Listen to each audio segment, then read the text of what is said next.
Hi.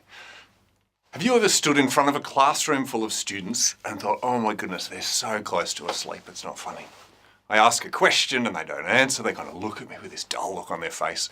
It's actually a really big issue, because if a classroom is just about you throwing information out to your students, then they may as well be at home. You may as well create a video and just leave them to it, because there's nothing else going on. They're just receiving information.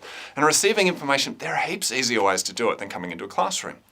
What we want out of our students is to be really engaged. And when we're talking about engaged, we're not just talking about a feeling, we're talking about them effortfully working on the subject. We're talking about them working really hard. In fact, when I teach classes, what I want from my students is that they're right on the edge of their seat, that they're kind of desperate to know, and the reality is that we have to create that sometimes. So yes, we have some students, usually very front of the class, left-hand side, who are absolutely eager, beavering away, writing down everything, but the vast majority of students, we have to create some kind of need to know.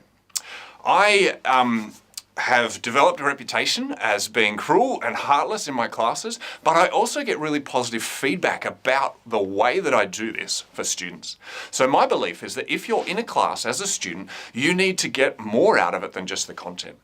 And so what I do with my students is, on the very first class, I say to them, look, I just want to explain something to you. And I tell the funny story of, yes, I'm cruel and heartless, and part of the reason that I do this is because I love to see that awkward look on your face when you don't know the answer to a question. But I tell them that I'm gonna approach them sometimes. That I'm gonna say, hey, what do you think about the answer to this question? And what I do in that first introduction is I actually say to them, look, the reason I do this is not just for my own enjoyment. The reason I do this is because in order to be able to remember later, you need to practice remembering now. In order to be able to work on things, in order to be able to develop your understanding, you need to be able to kind of have a conversation. And so I don't want you just to sit here bored. I want you to know that I might ask you a question. Now, there are caveats to this.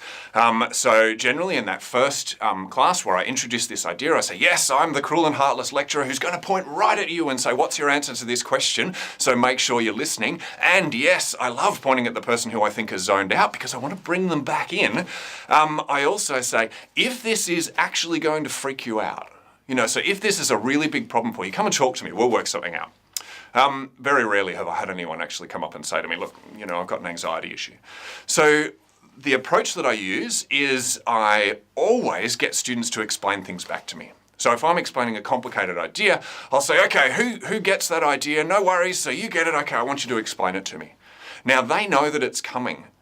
So what you've got is you've got a situation where they know that, oh my goodness, Brad might just ask me a question, and so I better pay attention.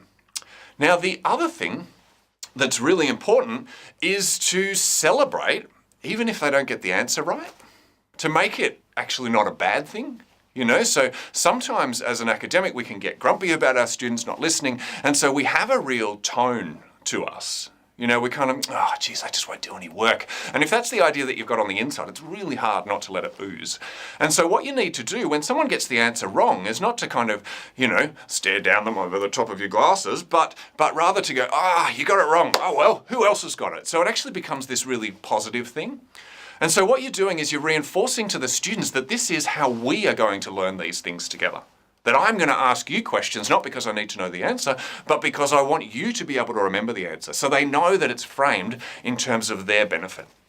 Now, you need to do this with a level of positive regard. It's really important that your students feel like you think highly of them. If you ask a series of questions of your students and they don't answer and you smile and go, oh, too bad, but they somehow think that you think they're an idiot, you're in trouble. Okay, so you need to let them know that you're just another human and you might be a little further along and you might know things that they don't, but probably vice versa as well, and that you're there to facilitate the process.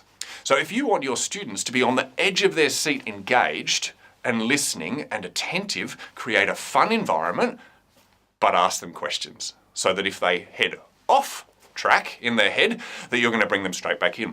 And yes, on a number of occasions when I've seen someone on their phone, I will look for the perfect opportunity to ask them a question. And I love the look of a student when they go, I just don't know the answer.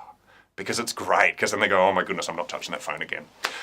It has to be playful, it can't be grumpy, but it is a really good approach, and in my experience has proven to be really valuable for the students, and students actually reflect back to me, I like it, but I don't like it all at once, and that for me is fantastic.